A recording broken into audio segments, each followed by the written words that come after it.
Какво е NAD+? Молекулата на дълголетието. NAD+ участва в регулиране на клетъчните функции и регенериране на ДНК. Това има ключово значение за поддържане на здравето и дълголетието. В последните години научните изследвания се фокусират върху откриването на решения за увеличаване на нивата на NAD+ в тялото с цел подобряване на здравето и забавяне на процеса на стареене. С възрастта нивата на NAD+ в тялото намаляват, което води до намалена енергийна ефективност, забавяне на процесите на възстановяване, засилване на процесите на стареене и увеличаване на риска от различни заболявания.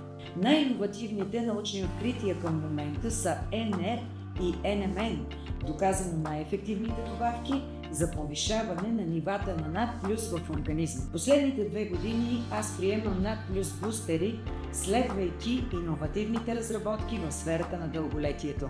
Това ме мотивира да създам NRA, единствен по рода си NAD+ бустер с 500 мг оптимална доза от най-висококачествен никотинамид рибозит в обогатена формула с апигенин. Запознайте се и вие с нашия NAD+ бустер NLA и открийте младост и дълголетие, подарени от науката.